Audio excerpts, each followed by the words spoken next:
tomando la fuerza que nos dio ese profundo principio que encontramos en revelación por parte del apóstol Pablo.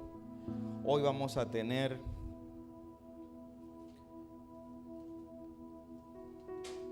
la parte número 11 y hoy vamos a revelar por la palabra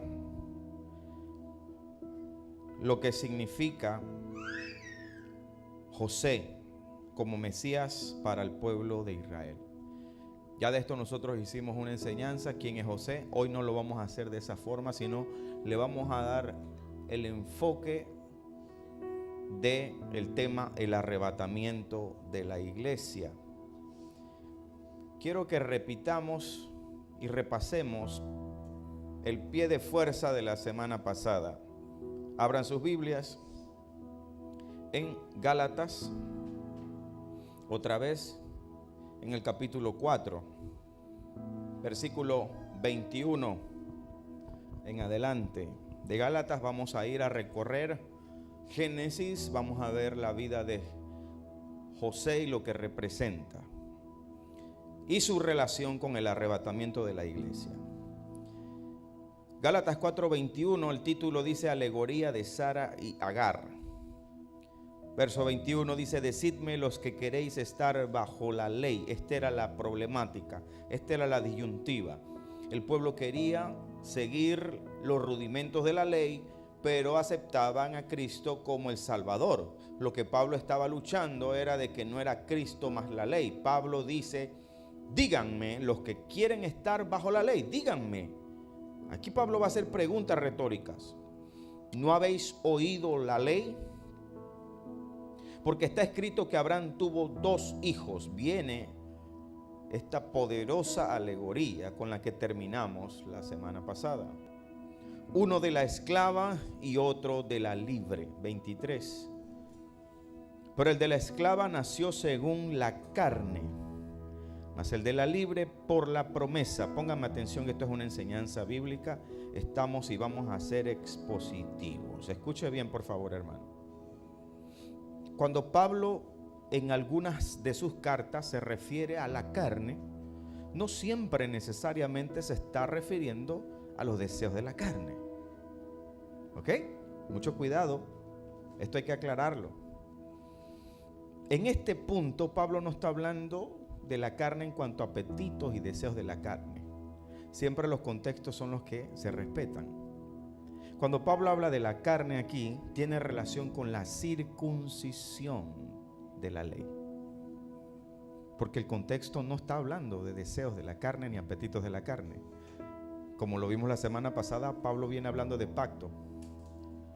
Un pacto, una vez ratificado, nadie lo invalida ni le añade. Un pacto, aunque sea entre hombres, nadie lo invalida ni le añade. Y Pablo viene hablando de pactos. Entonces vamos a respetar el contexto.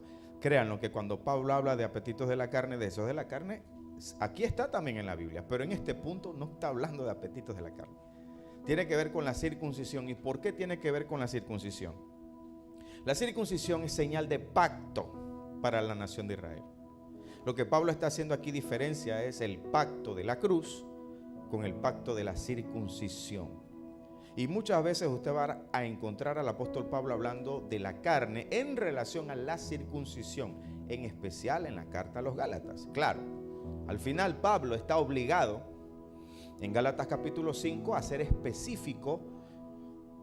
Como Pablo viene hablando tanto de libertad, una de las 2 mujeres era libre y la otra era esclava. Ustedes lo están viendo aquí. ¿Quién era la libre? Sara. ¿Quién era la esclava? Agar. Como Pablo está hablando de la libertad que tenemos en Cristo Jesús, que no estamos sujetos a los yugos de esclavitud de la ley, no estamos obligados a guardar sábado, no estamos obligados a cumplir las lunas nuevas, los días festivos.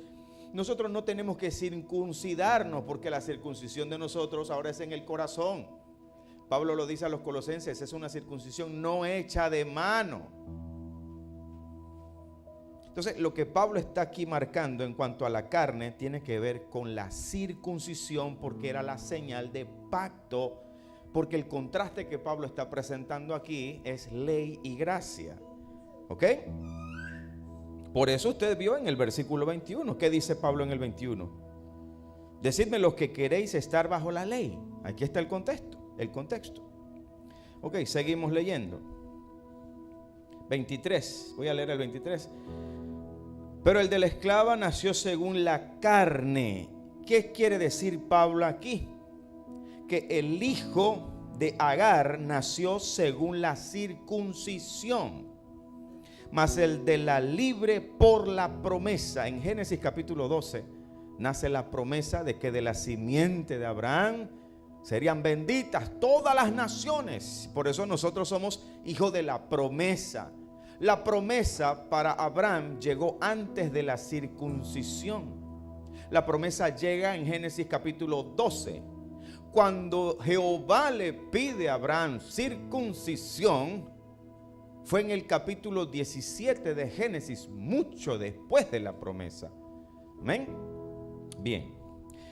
24, lo cual es una alegoría.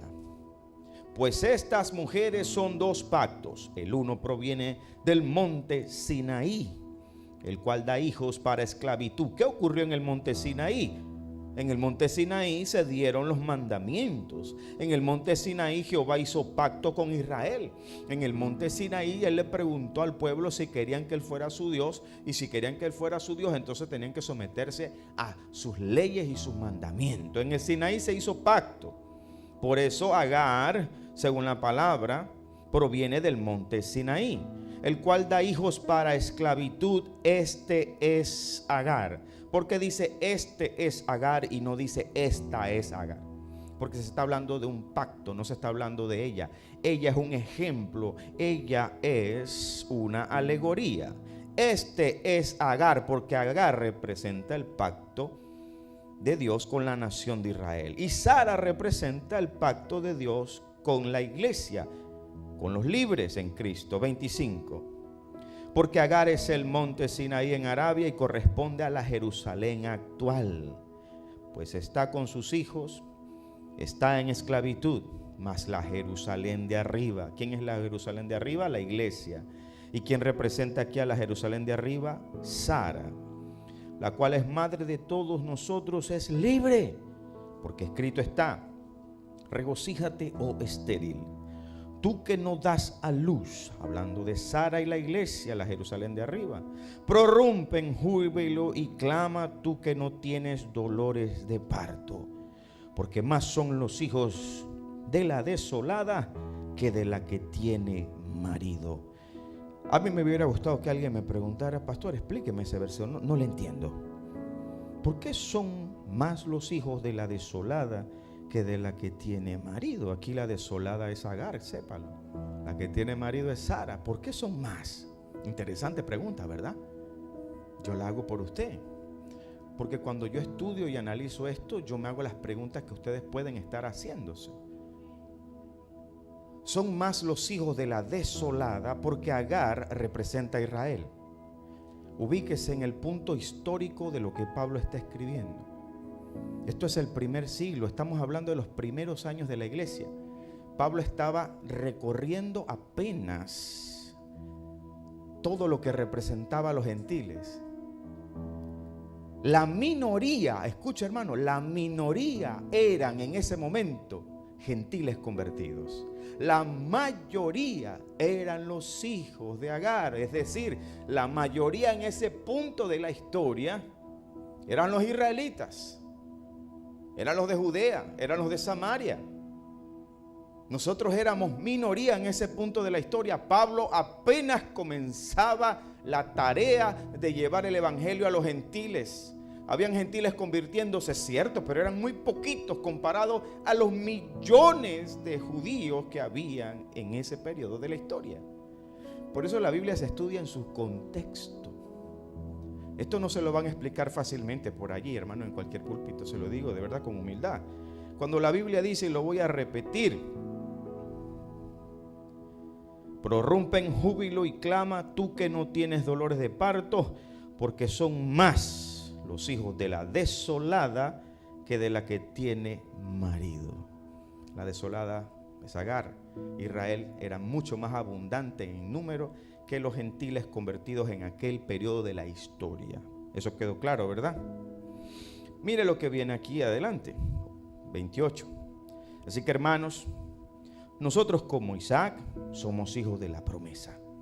29. Pero como entonces el que había nacido según la carne perseguía al que había nacido según el Espíritu, que dice, así también ahora. Vamos a explicar esto para entrar en materia de quién es José y lo que representa para la representación de Agar. Por eso vamos a entrar en José. Los Gálatas querían insistir en cumplir los rudimentos de la ley, aun cuando habían creído en el Señor. El 4:21 de Gálatas dice, decidme los que queréis estar bajo la ley. En términos más comunes, díganme los que quieren seguir cumpliendo la ley. En otras formas, Pablo podía estar preguntando, quiero que me respondan todos los que quieren seguir cumpliendo la ley. Pablo está preguntando, ¿quieren cumplir la ley? Yo les voy a hacer una serie de preguntas a los que quieren seguir cumpliendo la ley. Hermano, el Evangelio de Jesucristo es un pacto nuevo establecido sobre mejores promesas. Somos hijos de la libre. Usted no tiene que guardar Sabbat, aunque se lo saquen de contexto. Usted no tiene que cumplir los 9 días festivos. Nosotros no tenemos obligación de eso en el nuevo pacto. Nosotros no.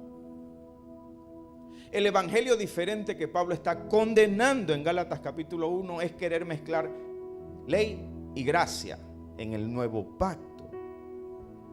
Por eso, Pablo hace esta pregunta y la reprensión que Pablo le está dando a la iglesia de Gálatas, es necesario que la iglesia de hoy que quiere estar guardando rudimentos de la ley, cumpliendo la ley, entienda que el ejemplo que Pablo está dando es que de la misma manera que Isaac era perseguido por Ismael y que Agar estaba persiguiendo, molestando, importunando a Sara, de la misma manera era la infiltración judaizante, el acoso que le daba Agar y su hijo a Sara y a Isaac, es el mismo acoso que le estaban dando los judaizantes a la iglesia de Galacia. Por eso Pablo tiene que llegar a la resolución de echa fuera a la esclava. Vamos a leer el 30, más que dice la escritura: echa fuera a la esclava y a su hijo, porque no heredará el hijo de la esclava con el hijo de la libre. De manera que, hermanos, no somos hijos de la esclava, sino de la libre. Como Pablo está hablando tanto de libertad, tanto de libertad, Pablo se ve obligado, forzado a hacer un paralelo y decir, hermanos, estamos hablando de que somos libres en Cristo, pero no uses esa libertad para libertinaje. Y ahí usted va a comprender lo que Pablo escribe en Gálatas capítulo 5. Era tanto que Pablo estaba hablando de libertad que Pablo no quería que los gálatas se confundieran. Es un momento, estamos en libre, somos libres en Cristo, pero espérate un momento. Eso no significa que van a usar ustedes la libertad para libertinaje, y es lo que Pablo escribe en el capítulo siguiente. Y es donde después Pablo tiene que presentar la gran batalla que hay entre el espíritu y la carne, que ambos se oponen entre sí para que no hagáis lo que quisierais. De aquí sale. Pablo estaba hablando tanto de libertad que tuvo que poner en un capítulo entero, decir, momento, espérense, tampoco la cosa es tan, no la vayan a agarrar tampoco a la ligera, ¿no? Algo que para esta enseñanza del arrebatamiento de la iglesia, en esta parte número 11, nos quedó muy claro la semana pasada, es que no puede haber herencia, no puede haber herencia. Igual, Israel no va a heredar lo mismo que la iglesia. Israel no fue llamada de la misma manera de la iglesia. La tarea de la iglesia no es la misma tarea de Israel. En este momento Israel tiene un velo puesto. No pueden hacer la tarea de nosotros ni aunque quieran, porque tienen un velo puesto sobre sus ojos. Israel no se le prometió el cielo por herencia, lo vimos a lo largo de la serie. A Israel se le prometió la tierra por heredad.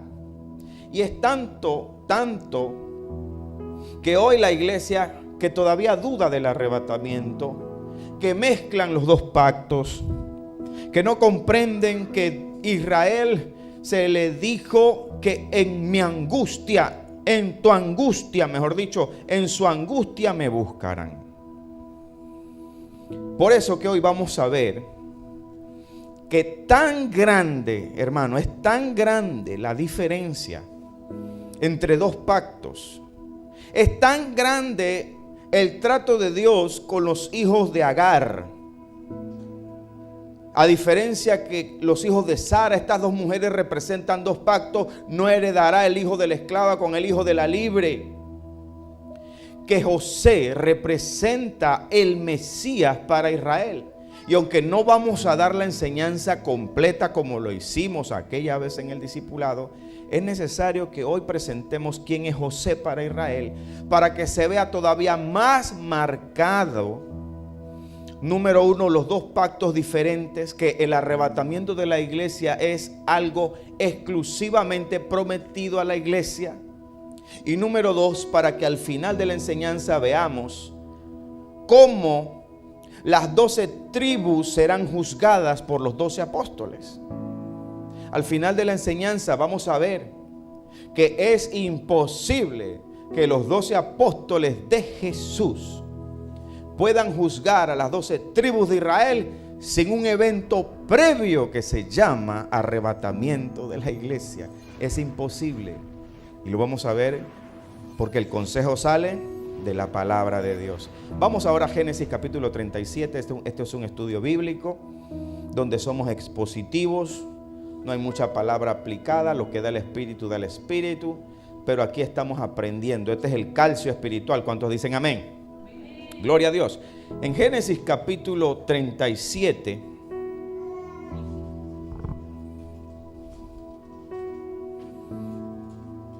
vamos a ver algunas características de lo que representa José. Quizás para muchos esto es nuevo, quizás otros ya han visto esto, no sabemos. Pero es tan poderoso. Cuando nosotros vemos esto, lo que nos provoca es humillarnos delante de la poderosa mano de Dios, viendo el gran poder de Dios en toda la creación. ¿Cuántos saben que es un tipo, que es un antetipo? El tipo es una figura, el tipo es una sombra. José es una sombra del Mesías, pero no para la iglesia. Así como hubieron sombras que después se cumplieron. ¿Cuántos vieron con nosotros la enseñanza del ángel de Jehová? ¿Quién representa? ¿Quién era el ángel de Jehová? ¿Quién era el ángel de Jehová? Cristo. No era una cristofanía, era una teofanía, pero representaba a Cristo. Los corderos que sacrificaban los israelitas representaban a Cristo. La roca que cubrió a Moisés para que no muriera al ver a Jehová era Cristo. Pablo dice, y la roca era Cristo. El pan que descendió del cielo, Jesús dijo, yo soy el pan que descendió del cielo, el verdadero pan de vida. Amén. Entonces, todos esos son tipos, sombras. Pero hay algunos tipos que no nos tocan a nosotros. Y este tipo del Mesías, este tipo de Cristo en José, lo queremos presentar por una razón, para dar marca más fuerte de que los hijos de Sara, los hijos de Agar, no heredan las mismas cosas, porque son dos pactos diferentes. Tan grandes son las diferencias de esos pactos que José representa al Mesías para la nación de Israel. Cuando la nación de Israel se le quite el velo, cuando entren en ese periodo final, la última semana de las 70 semanas de Daniel, ellos van a tener acceso a las escrituras y todas estas cosas se le van a revelar. Las parábolas donde había palabra exclusiva para ellos, pero que no la podían entender porque tenían el velo puesto. En ese periodo de 7 años, el velo quitado, ellos van a entender. Ahora entendemos lo que el maestro le decía a nuestros antepasados. Génesis 37:3. Vamos a ver aquí algo muy especial. José está compartiendo su sueño con los hermanos y con su padre. Y amaba a Israel. ¿Quién es Israel? Jacob. Y amaba a Israel a José más que a todos sus hijos, porque le había tenido en su vejez. Y le hizo una túnica de diversos colores. Enseñanza expositiva. Yo voy a hacer pausa en los versículos. Usted hace pausa conmigo y me pone atención. Desde el momento que aquí se dice Israel era amado, José era amado por Israel, por Jacob, más que a sus hermanos, automáticamente usted entiende por qué. El padre ama al hijo de la manera que ama al hijo. Israel, así como Jacob, amó a José por encima de sus hermanos, y casi no se podía entender. Cuando usted lee esta historia, usted dice, pero ¿por qué? ¿Por qué Israel amaba a José? No entiendo, ¿por qué tanto amor? Porque él iba a representar algo más que el hijo de Jacob. Él iba a representar al Mesías. Bien, seguimos. Fíjese que hay una túnica de diversos colores. Automáticamente usted tiene que comprender en la tipología de José para ser el Mesías de Israel, que la túnica de diversos colores de Jesús representa la investidura, representa el envío, representa la unción, representa lo único y exclusivo que era nuestro Señor, el llamado único del Señor, el más bello de los hijos de los hombres, el más hermoso, el limpio de manos y puro de corazón. La túnica que le hizo Jacob a José para el cumplimiento del Mesías, iba a representar un brillo especial, una gracia especial que tendría Jesús, y esa gracia especial iba a causar envidia a la nación de Israel. La misma envidia que le tuvieron a José fue la misma envidia que le tuvieron al Mesías. Seguimos leyendo, vamos pasito a paso. 4. Y viendo sus hermanos que su padre lo amaba más que a todos sus hermanos, y usted va a ir entendiendo con claridad, le aborrecieron y no podían hablarle pacíficamente. De la misma manera le hablaban a Jesús los israelitas, los fariseos y saduceos. Y soñó José un sueño y lo contó a sus hermanos, y ellos llegaron a aborrecerle más todavía. 6. Y él les dijo: oíd ahora este sueño que he soñado. He aquí que atábamos manojos en medio del campo, y he aquí que mi manojo se levantaba y estaba derecho en pie, y que vuestros manojos estaban alrededor y se inclinaban al mío. Vamos a explicarlo, vamos paso a paso. Esto en el cumplimiento circunstancial se cumplió. Los hermanos de José se inclinaron ante él cuando él se revela a sus hermanos en Egipto. Pero apuntando al Mesías, ¿cuándo se va a cumplir esto? Cuando nuestro Señor Jesucristo, en el reinado milenial, se descubra ante las 12 tribus, y todas las tribus de Israel se tendrán que inclinar al Señor en el milenial de Jesucristo. Este sueño de José es un sueño profético. Se cumplió en tiempo de José, pero apunta al Mesías. Las 12 espigas son las 12 tribus. La única espiga que no se inclina es la de José. no solo porque José sería exaltado por Faraón y usado por Dios para salvación, sino que en el cumplimiento profético de que las 12 tribus se encuentren con el Señor. Y eso se va a dar al final de los tiempos para el milenio. Las 12 tribus se inclinarán ante nuestro Señor Jesucristo. Y no solamente las 12 tribus, sino que todas las naciones y todos tendrán que subir y adorar al Rey, como lo dice Zacarías 14, porque de no hacerlo vendrán plagas y pestilencias a las naciones que no suban a adorar al Rey, como lo dice Zacarías capítulo 14. Bien, vamos siendo expositivos en esto. ¿Le gusta así? Verso 8. Le respondieron sus hermanos. Mira la respuesta de los hermanos, que tiene mucha relación con la actitud de la nación de Israel en los días de Jesús. Este cumplimiento tiene relación con la reacción de Israel en los días del Mesías, en su encarnación y cumplimientos proféticos para el milenio. La respuesta de los hermanos, o sea de las 12 tribus, dice: ¿reinarás tú sobre nosotros o señorearás sobre nosotros? Y le aborrecieron aún más a causa de sus sueños y sus palabras, como si faltara poco. 9. Soñó aún otro sueño y lo contó a sus hermanos diciendo: he aquí que he soñado otro sueño. Esto tiene que ver con Apocalipsis 12, ¿verdad? Que ya lo hemos enseñado en las pasadas enseñanzas de esta serie. Esto tiene que ver con Apocalipsis 12. Y he aquí que el sol y la luna y 11 estrellas se inclinaban hacia mí. Amén. ¿Qué dice Apocalipsis capítulo 12? 2. Las estrellas, el sol, la luna y las estrellas se inclinan, ¿verdad? Igualito. Vamos a seguir acá, no vamos a Apocalipsis, que ya eso lo dimos. 10. Y contó a su padre, o sea, a Jacob y a sus hermanos. Y su padre le reprendió, no entendía. Y le dijo: ¿qué sueño es este que soñaste? ¿Acaso vendremos yo y tu madre y tus hermanos a postrarnos en tierra ante ti?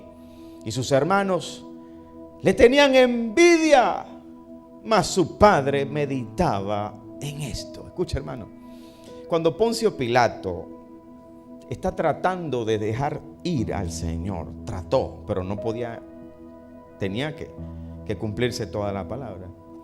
La Biblia registra que Poncio Pilato, una de las cosas que se da cuenta, él, siendo un gentil, sin el Espíritu, que Poncio Pilato se dio cuenta que los fariseos envidiaban a Jesús. Lo dice la Biblia en los evangelios.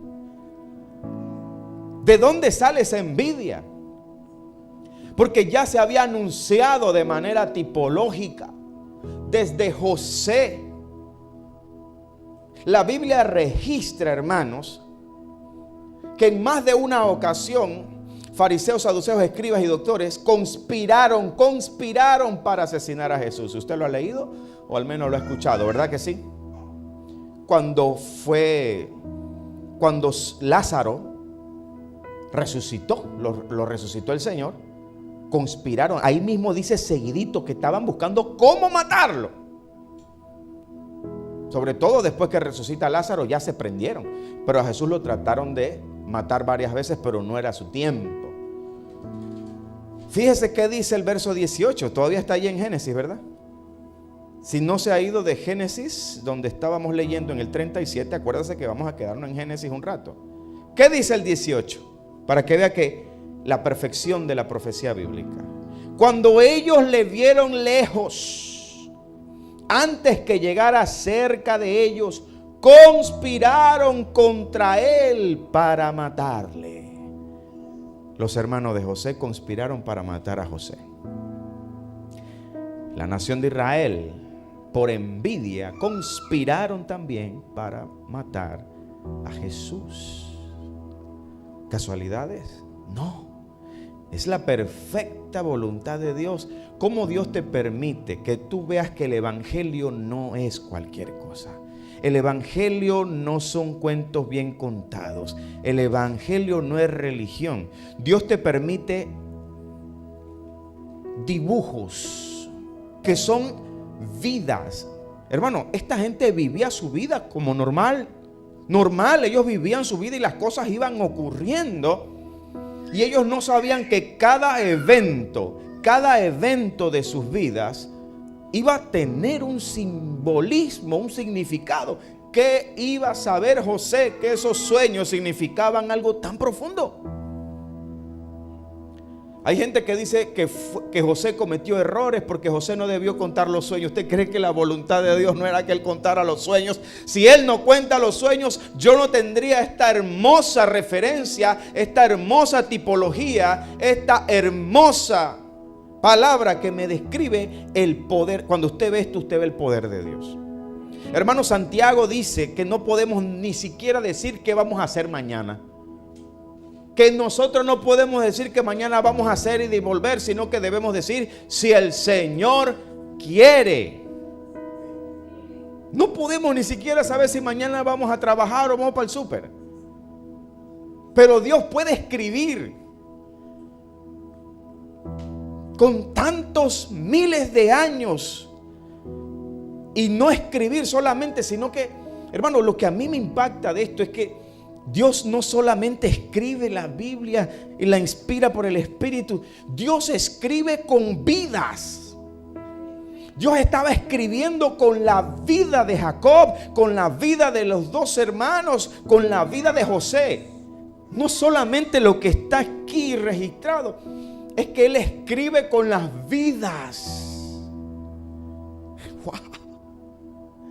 Eso te explota la cabeza. Y tú te tienes que hacer la pregunta: ¿qué estará escribiendo Dios con mi vida? Si la Biblia dice que nadie puede añadir a su estatura un codo. Esa palabra la dijo Jesús, pero es una palabra tan profunda. Nadie puede añadir a su estatura ni un codo.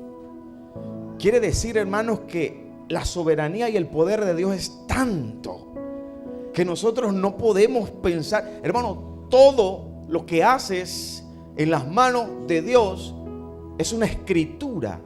Dios está escribiendo en nuestras vidas. José no tenía ni siquiera idea, ni sus hermanos, que con la envidia de ellos hacia José se iba a reflejar la envidia del pueblo de Israel, de los fariseos saduceos en contra de Jesús. Nuestro Señor, para ser puesto preso, fue vendido. ¿Cuántos lo saben? Fue vendido, ¿verdad que sí? Hubo uno que lo vendió. Y el que lo vendió era judío también. Judas era judío.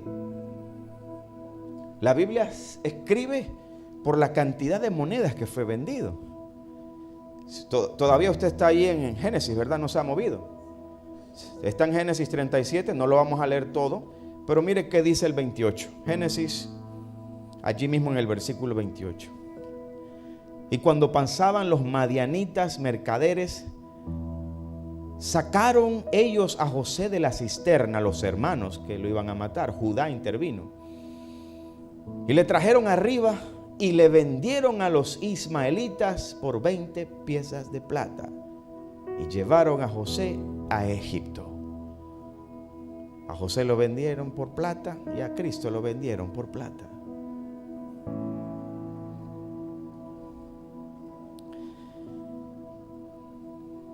En la vida de Jesús, cuando Jesús entrega su vida,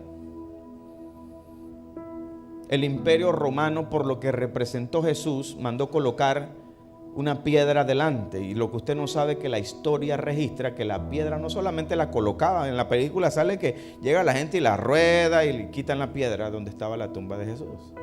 No, esa tumba era sellada. Era cimentada, no solamente que ponían una piedra y cualquiera le metía una patada. Número 1, era una roca gigante. 2, era cimentada, no había manera de quitar la piedra. Pero la Biblia dice que fueron ángeles de Dios los que movieron la piedra. La Biblia registra que los soldados se asustaron al verlos y huyeron, porque hubo una presencia angelical y ellos huyeron. La Biblia registra que los soldados estaban aterrorizados. y que los fariseos se pusieron de acuerdo con ellos y les dijeron: no se preocupen, vamos a decir que el cuerpo de Jesús fue robado para que no los maten a ustedes. No se preocupen. Y los fariseos, acuérdense que los fariseos y saduceos, sobre todo los saduceos, que era el Sanedrín, ellos eran los donantes de campañas, por decirlo así. Eran la gente que daba el dinero a Roma para sus candidaturas en el Sanedrín. Para alguien ser sumo sacerdote en el Sanedrín, tenía que pagarle a Roma. Entonces, estos Sanedrín tenían mucha influencia. Entonces, cuando ellos mismos le dijeron a los soldados: no se preocupen, nosotros los vamos a ayudar, vamos a decir que se lo robaron sus discípulos y vamos a darlo por muerto, ¿verdad? Se pusieron de acuerdo. Increíble, pero Dios registra que así como nosotros sabemos por la revelación que antes de que estuvieses de parto dio a luz, Israel nos trajo al Mesías sin darse cuenta. Ellos no se dieron cuenta que nos trajeron al Mesías, pero los dolores de parto serán en la tribulación y gran tribulación. Amén. Israel está de luto. La palabra de Dios dice que Israel está de luto. En Isaías 66, 10. Vamos a confirmar, porque es que yo no puedo decir esto si no se lo confirmo con la Biblia, ¿verdad? El profeta Isaías registra que Israel está de luto. Y esta profecía apuntaba a que la nación de Israel no podía recibir al Mesías, era para los gentiles. 66:10 de Isaías dice así: alegraos con Jerusalén y gozaos con ella, todos los que la amáis, llenaos con ella de gozo, todos los que enlutáis por ella, para que maméis y os saciéis de los pechos de sus consolaciones, para que bebáis y os deleitéis con el resplandor de su gloria. Esto está hablando de la restauración y consolación de Israel, pero aquí me dice el versículo 11 que Israel está de luto y nosotros nos tenemos que alegrar con Israel y nos tenemos que enlutar con ella porque ella está de luto. Dice: todos los que os enlutáis con ella. Israel está de luto. ¿Por qué está de luto Israel? No pudieron recibir al Mesías. Escuche, qué cosa más impresionante. Que el luto de Israel no vino porque, no solamente porque no pudieron recibir al Mesías.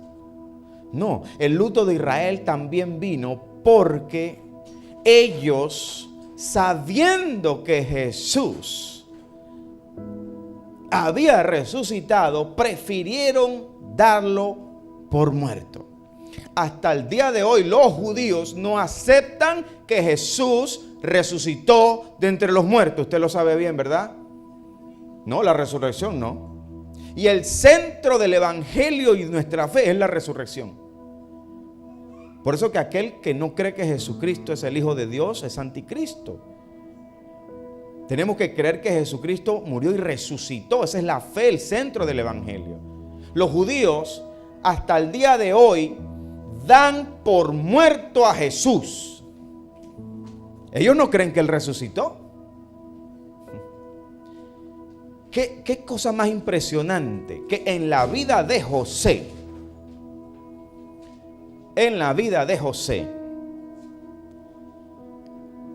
los dos hermanos de José se confabularon para darlo por muerto también. Vamos a leer qué dice los versículos 31, 33 y 34. Perdón. Génesis 37, 33 y 34. Todo esto nos va a seguir demostrando la gran diferencia del trato de Dios con Israel que con la iglesia. El pie de fuerza que nos dio Sara y Agar los dos pactos representados.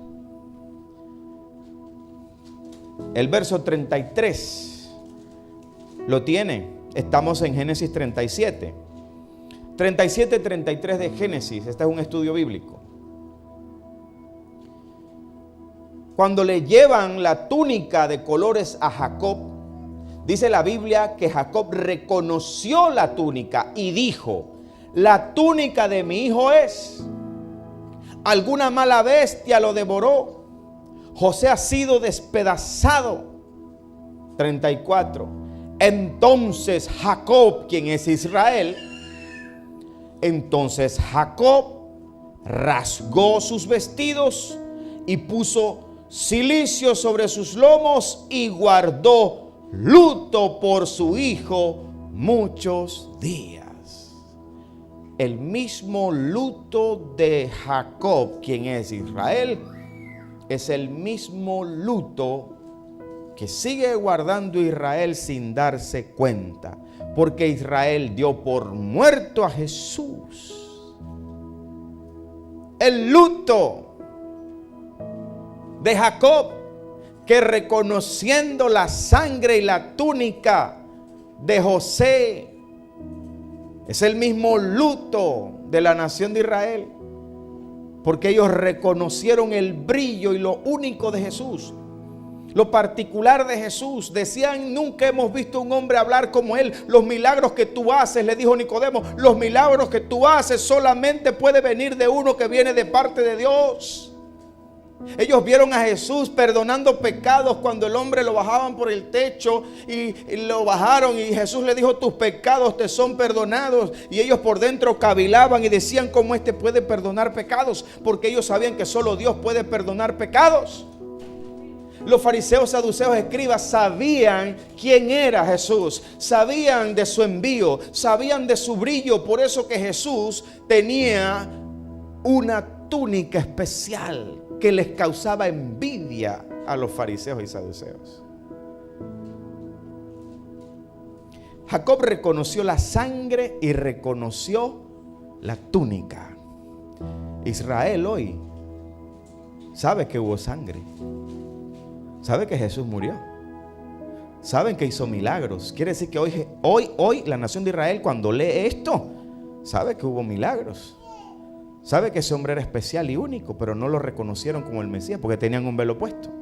Entonces, el poder de Dios en la Escritura Sagrada, hermanos, está que hasta en estos detalles Dios está marcando su poder, su señorío, y lo diferente que son los que descienden de la nación de Israel. El trato tan diferente que tiene Dios con la nación de Israel. Mire, es tanto.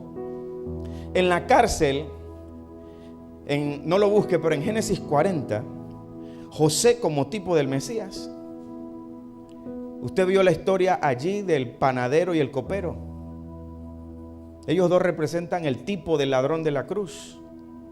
El panadero y el copero. Uno fue restaurado y se le dio vida, el copero, y otro murió. El panadero murió y José fue el que sentenció a los dos. Jesús en la cruz tenía dos ladrones. José en la cárcel, los dos estaban acusados de ladrones porque se había perdido algo al rey, al faraón. Y los dos estaban presos porque no se sabía cuál de los dos había robado. Dos ladrones al lado de José, dos ladrones al lado de Jesús. Uno vivió, el otro murió. Con José también, uno vivió y otro murió. Mire el poder de Dios. Wow.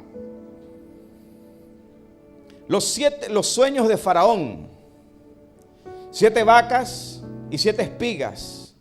El mismo José habla de que son tiempos de tribulación, de angustia, de escasez.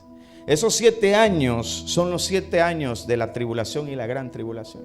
El mismo José, cuando interpreta el sueño de Faraón, dice: los dos sueños son uno mismo. Y es José quien les da las instrucciones a Faraón de qué hacer. ¿Y qué hace Faraón? Lo coloca a él como principal. Escuche, en esta porción bíblica que estamos enseñando hoy, Faraón en la vida de José, escuche, los faraones siempre representan algo negativo, por ejemplo, el faraón en los días de Moisés representaba algo maligno. El faraón de los días de Moisés representaba a Satanás. Así es. La mayoría de los faraones, tipológicamente, los que hay, representan algo maligno. Pero el faraón de los días de José representa algo positivo, para que sepa. El faraón en los días de José representa a Dios Padre, para que sepan. Es tan poderoso esto que lo mismo que le ocurre a José delante de Faraón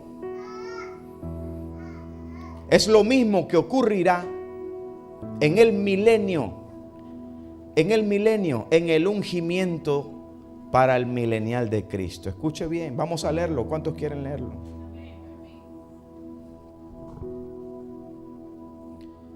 José intercede ante Faraón. Génesis capítulo 41, versos 37 en adelante. Mire lo que ocurre aquí, hermano. El asunto pareció bien a Faraón. ¿Qué asunto? Que se hiciera como José había dicho para poder enfrentar los 7 años de crisis que venían, que son el tipo de los 7 años de la tribulación y la gran tribulación. El asunto pareció bien a Faraón y a sus siervos. Y dijo Faraón a sus siervos: ¿acaso hallaremos otro hombre como este? Es que Cristo tampoco sería un hombre como ninguno, en quien esté el Espíritu de Dios, lo dijo Faraón. 39. Y dijo Faraón a José, mire lo que dice: pues ¿qué Dios te ha hecho saber esto? No hay entendido ni sabio como tú. Tú estarás sobre mi casa, y por tu palabra se gobernará todo mi pueblo. Solamente en el trono, igual que el Padre, seré yo mayor que tú. De la misma forma que el Padre está, según las mismas palabras de Jesús, en Juan 10:29, el Padre mayor que todos es. Palabras de Jesús. En Primera de Corintios, no lo busque, capítulo 15, 27, dice: porque todas las cosas las sujetó debajo de sus pies. Y cuando dice que todas las cosas han sido sujetadas a él, claramente se exceptúa aquel que sujetó a él todas las cosas. Es decir, el Padre le sujetó todas las cosas a Cristo y se exceptúa al Padre, porque se exceptúa al que le colocó todo debajo de sus pies, hablando del Padre. Esta historia de José es tan poderosa apuntando al Mesías, pero en la dirección de Israel, que Faraón representa al Padre tipológicamente. Solamente en el trono seré yo mayor que tú. Y una de las partes más hermosas de esta historia de José, y esto se los estamos diciendo porque así como la alegoría del apóstol Pablo en relación a Sara y Agar, para que la gente vea la brecha, la diferencia que hay en el trato de Dios para con la iglesia y el trato de Dios para con la nación de Israel. Los hijos de la esclava, los hijos de la libre, no heredará el hijo de la esclava con el hijo de la libre. Y esto se le está enseñando. Guarda este fundamento en su corazón. Esto no se lo va a quitar nadie, hermano. Cuando José se descubre delante de sus hermanos, nos va a dar el pie de fuerza, hermanos, para mostrarle a ustedes que las 12 tribus de Israel serán juzgadas por los 12 apóstoles. Y que son tratos muy especiales y diferentes. Ya que está en Génesis, muévase al versículo 45. ¿Lo tiene? Imagínense, hermanos, que hoy no hemos hecho la enseñanza de José completa. Esto es más profundo y detallado todavía. Porque en esta enseñanza, cuando se habla en esta enseñanza directo de José, quien es para Israel, nosotros vamos enlazando toda la historia de Jesús, los versículos específicos, pero ahora yo no se los estoy citando, solamente les estoy diciendo lo que significa. 45:3 de Génesis. Mire lo que pasa aquí. En este momento, hermanos, José se descubre delante de sus hermanos. Al final de esta espectacular historia. Y dijo José a sus hermanos: yo soy José. ¿Vive aún mi padre?, preguntó José. Y sus hermanos no pudieron responderle porque estaban turbados delante de él. Ellos no podían creer que este era el José que ellos habían vendido. Ellos no podían creer que este era el José que habían dado por muerto. Y ahora es la mano derecha de Faraón, gobernador de todo Egipto. 4. Entonces dijo José a sus hermanos: acercaos ahora a mí. Y ellos se acercaron y él dijo: yo soy José, vuestro hermano, el que vendisteis para Egipto. Mire, hermano, escuche antes de que lea el 5 y el 6. Lo que usted va a leer en el 5 y el 6 es la representación del encuentro que tendrá Cristo en el milenio con las 12 tribus de Israel. El impacto que usted está viendo de los hermanos de José, cómo ven ahora a José, gobernador de Egipto, es un símbolo del impacto que será para la nación de Israel cuando vean al Rey de Reyes y Señor de Señores en el milenio gobernando al mundo entero. Esa misma sorpresa, porque así como ellos vendieron a José, la nación de Israel sabrá que aquel que crucificaron, que aquel que entregaron a Pilatos, de la misma forma que vendieron a José, ellos van a saber que ellos fueron los que lo entregaron. Pero lo lindo de esta historia, que nos muestra el poder de Dios, es la respuesta de Jesús. Y lo más hermoso para usted en la revelación es que antes de que estos eventos ocurran, usted va a saber cómo será el encuentro entre Cristo y las 12 tribus. Usted se va a poder imaginar qué va a ocurrir cuando las 12 tribus estén delante del Señor. Vamos a leerlo en Génesis 45:5. Las palabras de José representan las que serán las palabras de Jesús. Ahora pues, no os entristezcáis, ni os pese de haberme vendido acá, porque para preservación de vida me envió Dios. Aleluya. Qué hermoso, hermanos. Oh, Santo Jesús. Porque para preservación de vida me envió Dios delante de vosotros. 6.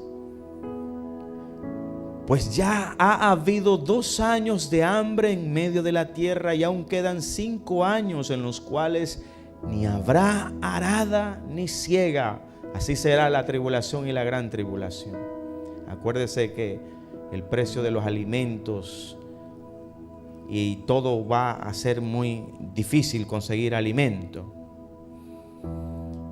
Dice el verso 7: y Dios me envió delante. El Mesías vino antes de que ellos lo vieran. Y Dios me envió delante de vosotros para preservaros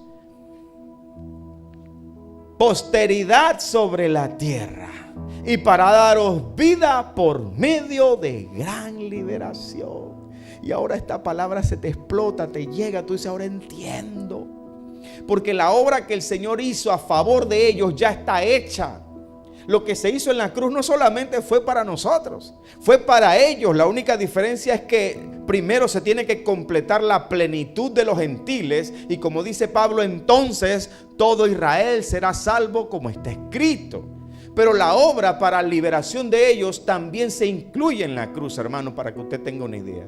No de la misma manera, no por gracia, pero la obra está completa en la cruz. Completa. Vamos a leer el 8, que esto está hermoso.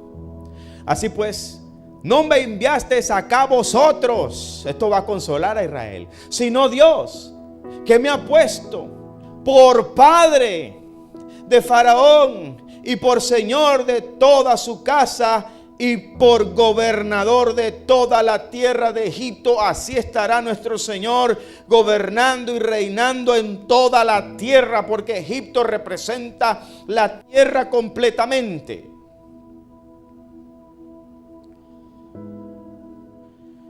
El Señor va a consolar a las 12 tribus. Hermanos, el sentimiento de culpa que tenían los hermanos de José será el mismo sentimiento de culpa inconsolable que tendrán las 12 tribus cuando estén delante del Señor. El Señor les va a decir a ellos que ellos, aun cuando creyeron que estaban enviándolo a la muerte, que lo estaban vendiendo, de la misma manera que José los consuela y les dice: no, ustedes no me enviaron, fue Dios. Lo que ustedes creen que hicieron en contra de mí no fue que ustedes me hicieron daño, era la voluntad y perfección de Dios. Las 12 tribus pensaron que habían vendido al hermano y todo, y sí lo hicieron, pero era la perfecta voluntad de Dios. ¿Qué te dice el Señor? Confía hoy en su perfecta voluntad. Confía, hermano. Confía en la perfecta voluntad de Dios. Si Dios pudo hacer esto y se va a cumplir, hermano, estamos viendo el futuro. ¿Cuánto les gusta ver el futuro? Mire qué hermoso. Usted está viendo el futuro. Esto no es una historia, esto se va a cumplir. Dios, por el Espíritu, nos permite ver el futuro con exactitud. ¿Cómo será el encuentro de Cristo con las 12 tribus de Israel a través de la vida de José? ¡Qué cosa más hermosa! Yo estoy aquí que estoy a punto de saltar y romper el techo. Y ustedes están ahí con frío nada más. Puro frío.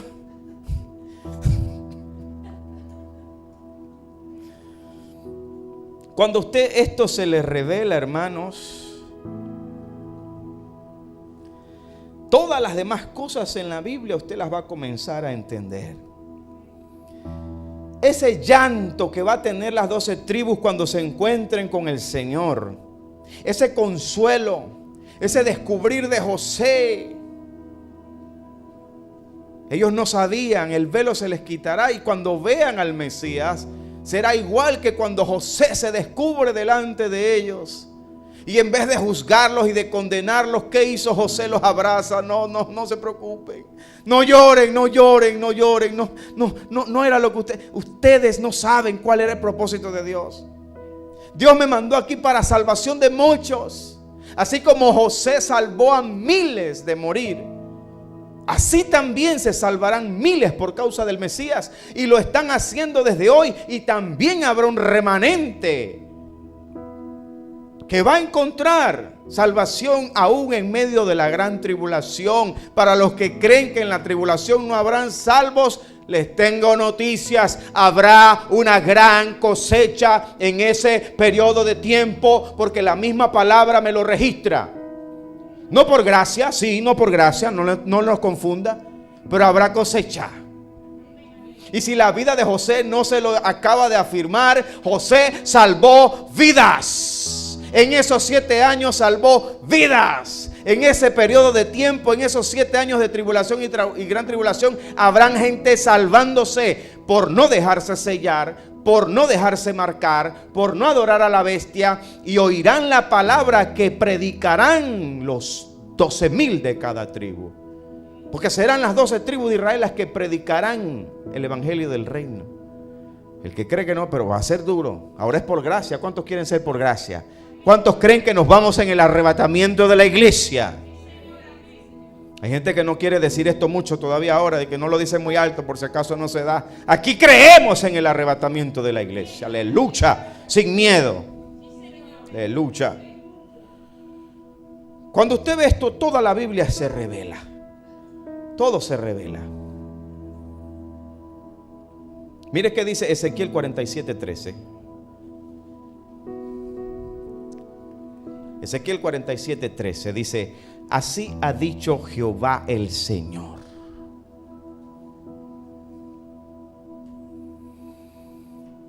Estos son los límites en que repartirás la tierra por heredad entre las 12 tribus de Israel. José tendrá 2 partes. ¿Por qué 2 partes? ¿Por qué 2 partes? Por lo que acaba usted de aprender. Porque la heredad en 2 partes representa lo que heredará José, el José original, el hijo de Jacob tendrá una herencia. Pero aquí se dice 2 partes, es porque a él le corresponde su herencia natural, pero también se refiere a la herencia del Mesías. Pero esto es Ezequiel. ¿Sabe? Esto no se supone que a usted se le tiene que revelar. Por eso que la gente sin el Espíritu Santo no puede entender esto. Por eso que usted no podía alumbrar a los profetas y ver la revelación. Tenía que venir el Espíritu Santo para que ahora por la revelación entendamos por qué a José se le entregará 2 partes. Ya está en Ezequiel 47. Usted se dio cuenta que en Ezequiel 47 también se sigue repitiendo que las 12 tribus van a recibir la tierra por heredad. Estos son los límites en que repartiréis la tierra por heredad entre las 12 tribus de Israel. José tendrá 2 partes. 14 dice: y la heredaréis así, los unos como los otros. Por ella alcé mi mano jurando que la había de dar a vuestros padres. Por tanto, esta será la tierra de vuestra heredad. Para nosotros, según la palabra de Dios, nosotros tenemos el cielo por heredad, ¿verdad que sí? Es lo que venimos estudiando desde hace mucho. Y Filipenses lo dice, yo lo leo por usted. Filipenses 3:20 dice: mas vuestra ciudadanía está en los cielos, de donde también esperamos al Salvador, al Señor Jesucristo. Nosotros no tenemos la tierra por heredad, nosotros tenemos el cielo por heredad. Porque los tratos de Dios, tanto con lo que representa Pablo, echa fuera la esclava, porque no heredará el hijo de la esclava con el hijo de la libre.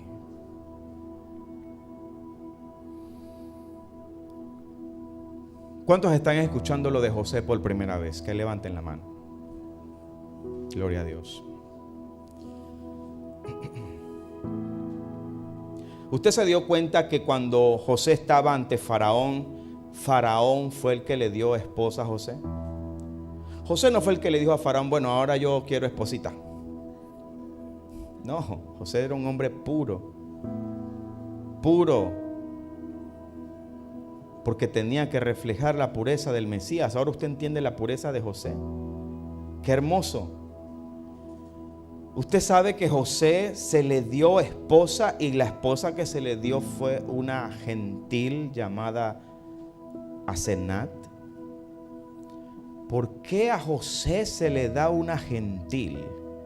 Y si usted entiende que José representa al Mesías, el Mesías se casó con una iglesia gentil.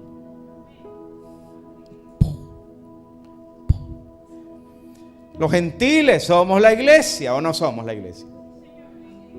Nada es casualidad. Yo quiero que usted lo lea con sus propios ojos. Génesis 41-45.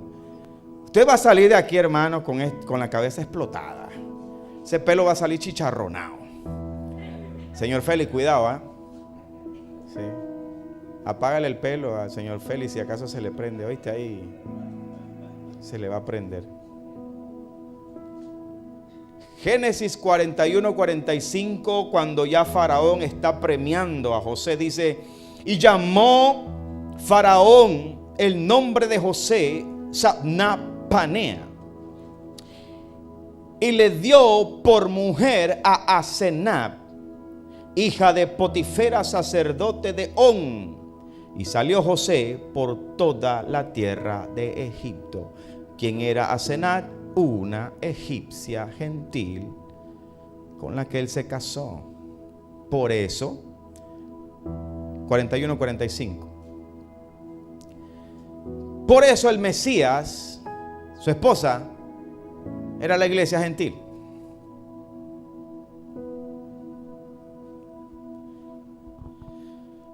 Ahora usted va a entender por qué Jacob amaba tanto a José.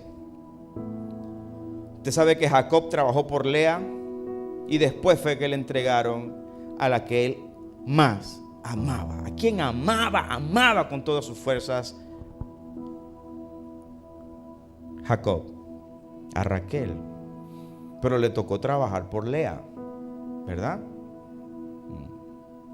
¿De quién es hijo José? De la amada Raquel. Oh, esa era la mujer que él lo enamoró. Quedó loco con Raquel. Pero su suegro metió un gol ahí, le llevó a la otra muchacha, pero todo era parte del proyecto de Dios. Hasta en estos detalles estaba Dios detrás. Santo. Usted va a comprender ahora la bendición profética de José. Corra de Génesis al 49 de Génesis, el penúltimo. Génesis tiene 50 capítulos. Una vez dije 49, la hermana me dijo, no hermano, son 50. La hermana Joanny me dice, no, son 50. Yo, sí es verdad hermana. ¿Y qué me dijo eso? Que la hermana está escudriñando, está leyendo, ya se fue allá para ver, dice, no, son 50.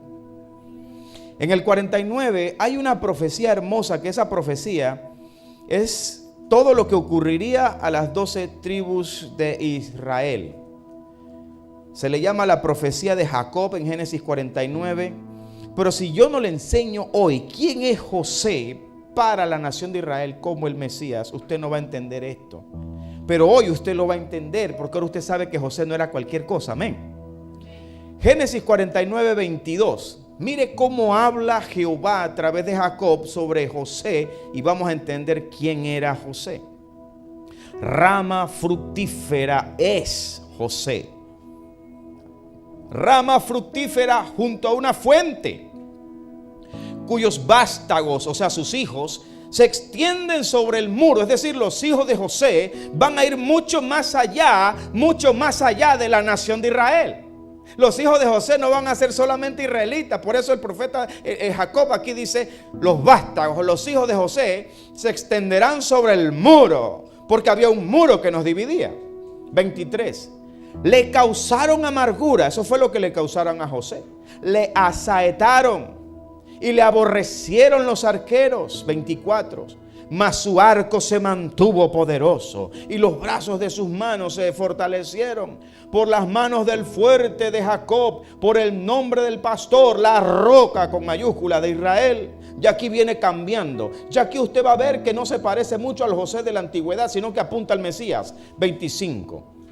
Por el Dios de tu Padre, el cual te ayudará. Por el Dios omnipotente, el cual te bendecirá. Con bendiciones de los cielos de arriba, con bendiciones del abismo que está abajo, con bendiciones de los pechos y del vientre. 26. Las bendiciones, todo esto es para José. A nadie se le escribe tanto como a José, para que usted lo vea más ahora. Las bendiciones de tu padre fueron mayores que las bendiciones de mis progenitores.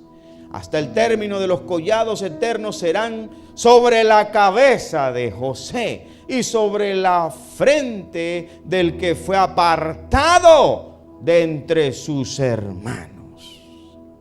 Mira la promesa que le da Dios a José, el hijo de Jacob.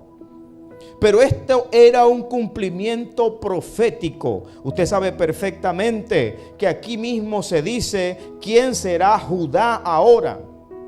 Judá ahora se convertiría en la principal tribu de Israel, porque de ahí saldría también linaje del Mesías, no de los levitas. Pero José es una representación muy especial, hermano, que usted tiene que tener en cuenta. Mire que esto está tan, pero tan, como quien dice, escondido, hermano. Usted puede buscar, y usted se va a dar cuenta que esta iluminación de lo que está revelado, usted no lo va a encontrar por ahí. Hermanos, esto está tan hermoso, pero usted puede ver con tanta claridad que esto apunta a la nación de Israel sin lugar a duda. No hay duda que en todo lo que se está aquí revelando en la vida de José, es imposible que esto tenga relación con la iglesia del Señor. La iglesia no serán las 12 tribus que se van a abrazar con el Señor en el milenio, no. No.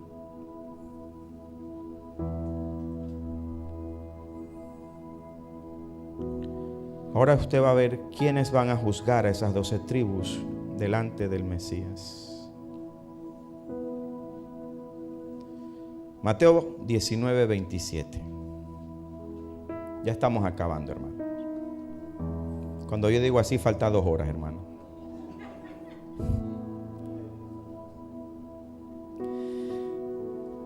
Mateo 19, 27. ¿Lo tiene?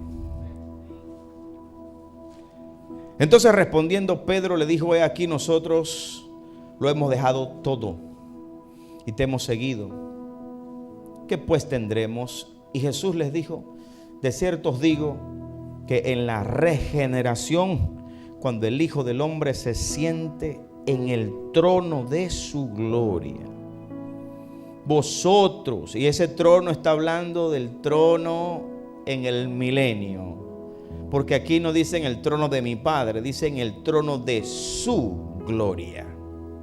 Vosotros que me habéis seguido, también os sentaréis sobre 12 tronos para juzgar a las 12 tribus de Israel. Escucha, hermano. Cuando el cumplimiento profético se dé, cuando todas las cosas se cumplan al final de la gran tribulación, hermanos, se va a cumplir la palabra de Dios. Dios es tan perfecto, hermanos, tan poderoso. ¿Cómo Dios pudo determinar, hermanos? ¿Cómo Dios pudo determinar? Desde tanto tiempo atrás, el destino de una nación. Los 12 apóstoles de Jesús van a juzgar a las 12 tribus de Israel. ¿Alguien puede leer Apocalipsis capítulo 20, versículo 4, por favor? Eso está al final de la gran tribulación, en lo que será el evento que se dará después de la gran tribulación, llamado la batalla de Armagedón. Después de la batalla de Armagedón, el día grande de Jehová, Satanás será atado por 1000 años. Y en el verso 4, ¿qué dice la palabra de Dios? Y vi tronos, y se sentaron sobre ellos, y se les concedió hacer juicio. Y vi las almas de los degollados por causa del testimonio de Jesús y por la palabra de Dios. Amén. La versión Reina Valera dice: y vi tronos, y se sentaron sobre ellos los que recibieron facultad de juzgar. Pero usted se dio cuenta que ahí no aparecen nombres, ¿verdad? Solamente vieron 12 tronos. ¿Quién revela el nombre de los que se sentarán en esos 12 tronos? Jesús. Jesús fue el que dijo: de cierto os digo que en la regeneración, cuando el Hijo del Hombre se siente en el trono de su gloria, vosotros, ¿quiénes vosotros? Los 12 apóstoles. Hermano, esta palabra es específica. Los 12 apóstoles de Jesús son quienes van a juzgar a las 12 tribus de Israel. No es la iglesia enteramente, solo son 12 tronos. Para que sea toda la iglesia, significa que deben ser millones de tronos. Son 12 tronos, no más. Jesús dijo: ustedes que me han seguido también se sentarán sobre 12 tronos para juzgar a las 12 tribus de Israel. Yo no sé qué van a hacer los demás apóstoles que se inventaron el título. ¿Por qué nada más hay 12 asientos? En el 21 de Apocalipsis son 12 columnas, 12 puertas. Yo no sé qué van a hacer los otros apóstoles. Van a jugar como en la sillita en los cumpleaños, que ponen la sillita y corren para ver quién les queda el asiento. Es la única forma. ¿Cómo harán los otros apóstoles, verdad? Sí, yo sé, hermanos, que Efesios 4:11, yo sé, él mismo constituyó. Yo sé cómo lo sacan de contexto, no se preocupe. Yo sé, tranquilo. Escucha, hermano. Qué hermoso cuando la iglesia confunde los tratos y los pactos. Aquí viene el peligro. a la iglesia le conviene que usted no sepa qué es para Israel y qué es para la iglesia. A la iglesia apóstata le conviene que usted no sepa qué es para Israel y qué es para la iglesia. Porque si a mí se me antoja agarrar Malaquías 3:8-10, entonces yo agarro Malaquías 3:8-10 y me lo traigo para acá. Si a mí se me antoja agarrar de que la siembra, las primicias, lo traigo de allá, no importa que eso es con Israel, pero yo me lo traigo para acá, ok. Si a mí me conviene que usted no me toque porque yo soy el ungido, no toques al ungido. Entonces usted agarra, no toques al ungido y se lo trae también y lo embona acá en la iglesia. Por eso no conviene que mucha iglesia conozca que el trato de Dios con la nación de Israel y el trato de Dios con la iglesia son dos tratos diferentes. Dos mujeres representan dos pactos, uno el de la esclava y otro el de la libre. No heredará el hijo de la esclava con el hijo de la libre. Una tiene dolores de parto, que es Agar, y la otra es libre, es la Jerusalén de arriba. Es mi interpretación, no, es el apóstol Pablo lo reveló. Pablo no lo deja ni siquiera sujeto a interpretación. Pablo lo dice textualmente. Una tiene dolores de parto, que representa la tribulación y la gran tribulación, y la otra no tiene dolores de parto. Regocíjate, oh estéril, tú que no das a luz, prorrumpe en júbilo, tú que no tienes dolores de parto. Y hoy José te marca no solamente que son dos tratos diferentes, escuche, la profundidad del trato de Dios con la nación de Israel es insondable. José, todo lo que representa. Pero si yo soy un irresponsable en el púlpito, yo digo que no importa, yo agarro y mezclo todo. ¿Qué pasó con la doctrina adventista? ¿Es un sancocho? ¿Es un guacho que eso no lo entienden ni ellos? Perdonen mis hermanitos adventistas. Perdonen, hermanitos. No le voy a bajar ni un chin. Perdónenme, pero ese es un completo desorden teológico, escatológico y bíblico. Pero es conveniente. Al enemigo de las almas le conviene ese desorden, para que usted no entienda la gracia, el amor, la profundidad del premio que tenemos. Cuando usted entiende lo que el Señor nos ha regalado por gracia, usted tiene que comenzar a darle valor y fuerza. Usted no se va a congregar más porque simplemente hay que ir a la iglesia y hay que sentarse ahí para ser buena gente. Fue una revelación lo que Dios te está trayendo cada día. Cómo Dios puede escribir con la vida de la gente.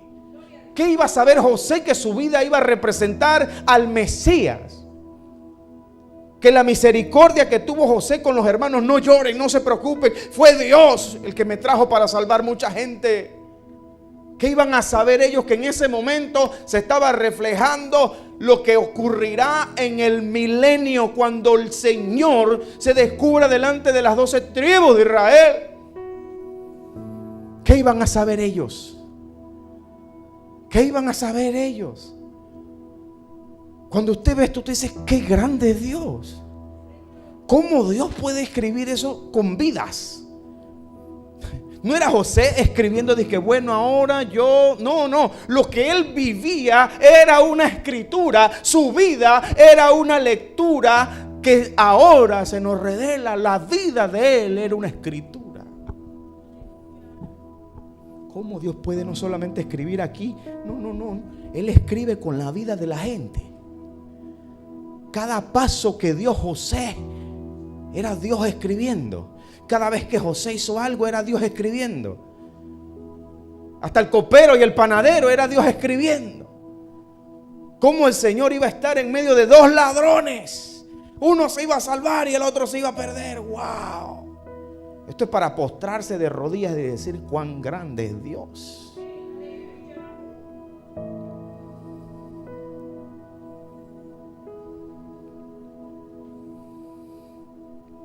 Cuando los 12 apóstoles se levanten al final. Hermanos, 1 Corintios 15:51 dice: he aquí os digo un misterio. No todos dormiremos, pero todos seremos transformados. En un momento, en un abrir y cerrar de ojos, a la final trompeta. Porque se tocará la trompeta, y los muertos serán resucitados incorruptibles, y nosotros seremos transformados. Escucha, hermano,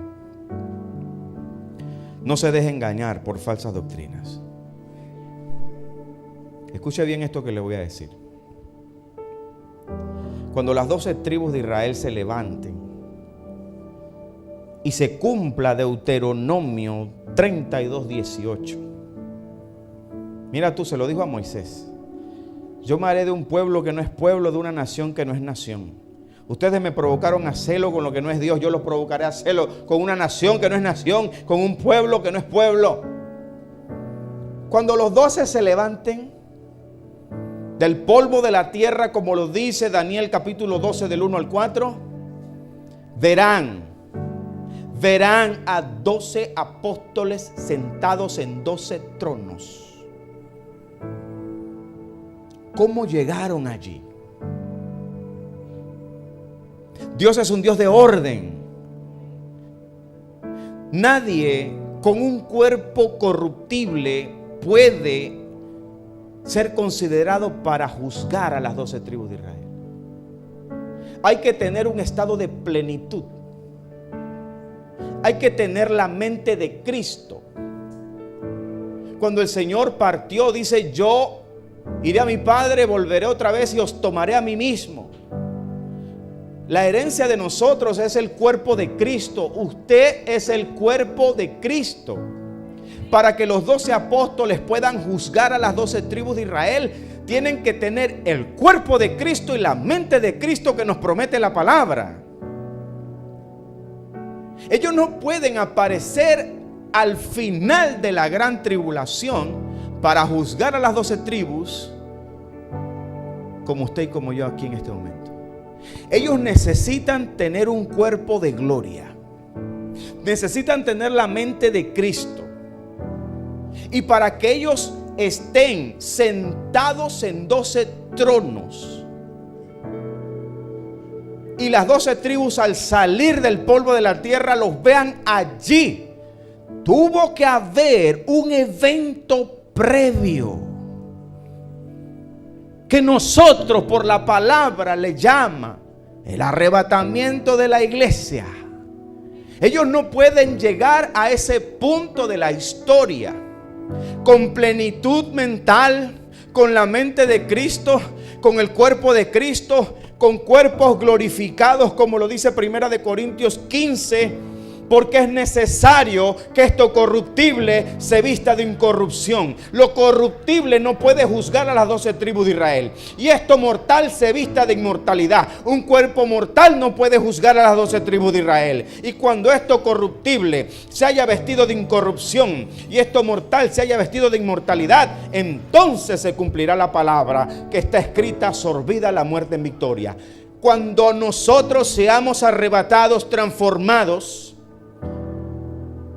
entonces estaremos listos. Entonces los 12 apóstoles tendrán la capacidad, solo entonces, de que cuando termine la gran tribulación, entonces se cumpla lo que Jesús le dijo a ellos. Jesús les dijo a ellos: ustedes que me han seguido, de cierto os digo que en la regeneración, cuando el Hijo del Hombre se siente en el trono de su gloria, vosotros que me habéis seguido, también os sentaréis sobre 12 tronos para juzgar a las 12 tribus de Israel. ¿Cómo se sentarán en esos 12 tronos? Si no existió un evento previo donde recibirán cuerpos glorificados, la mente de Cristo, el cuerpo de Cristo se transforme. Es imposible que los apóstoles juzguen a las 12 tribus sin que antes existiera un evento que le diera plenitud, que le diera la mente santa de Cristo para entonces juzgar a las 12 tribus de Israel. De otra forma no se puede hacer eso. para los que niegan todavía. Mira, hermano, a medida que avanza la serie, esta enseñanza, a medida que avanza, cada vez menos comentarios negativos hay. Cada vez menos. Van disminuyendo y desapareciendo. Y los que aparecen es porque no han visto la serie completa. Y le damos la gloria y la honra a Dios por eso. Estamos siendo respetuosos de la palabra del Señor. Hermanos, tenemos un pacto tan hermoso establecido sobre mejores promesas, que hoy nosotros tenemos que darle gracias a Dios, porque estamos en el tiempo de la gracia, donde nuestro nombre puede ser escrito en el libro de la vida. Nosotros no queremos padecer en el tiempo de la tribulación por el sello, la marca y la adoración de la bestia. No queremos eso. Queremos partir de este tiempo con el Señor. Ya sea que nos vamos primero o ya sea que nosotros nos toque ser arrebatados, queremos que nuestros nombres estén escritos en el libro de la vida. Estos no son casualidades bíblicas, hermanos. Vimos la vida de José, cómo la vida de José representa un Mesías en el tiempo venidero para Israel. Todos los eventos de José están perfectamente alineados con el Mesías en relación a Israel.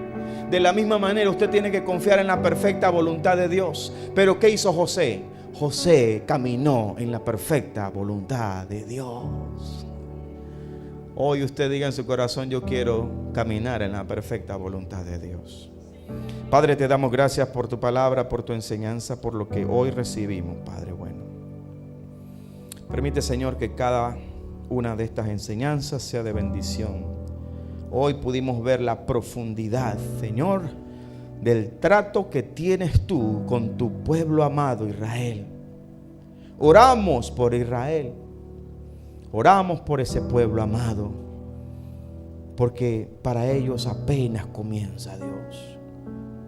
El trato que viene con ellos y con el mundo es terrible, es grande. Oramos por la nación de Israel. Oramos, Señor, para que la iglesia se les revele que así como Pablo escribió, dos mujeres representan dos pactos. Una tiene dolores de parto y la otra no tiene dolores de parto. Gracias, Señor, porque en los días del apóstol Pablo, en los días de Pablo, Señor, eran muchos más los hijos de la desolada que de la que tiene marido. Pero hoy, Señor, hoy, la que está casada con Cristo, la iglesia, hemos superado los hijos de la desolada.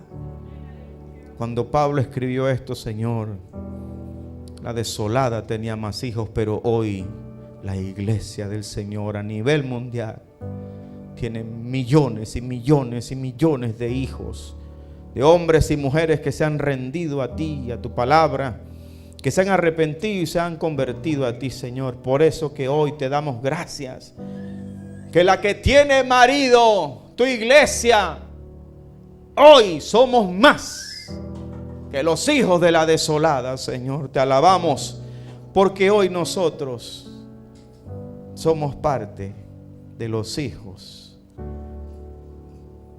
de la que tiene marido, de la que no tiene dolores de parto, de la que prorrumpe en júbilo. Nosotros hoy nos prorrumpimos en júbilo en este lugar. Hoy tenemos júbilo en nuestros corazones, Señor, porque tú, Señor, eres santo. Gracias, Señor. ¿Cuántos quieren darle gracias a Dios por ser hijos de la libre? Póngase de pie y adoremos a Dios.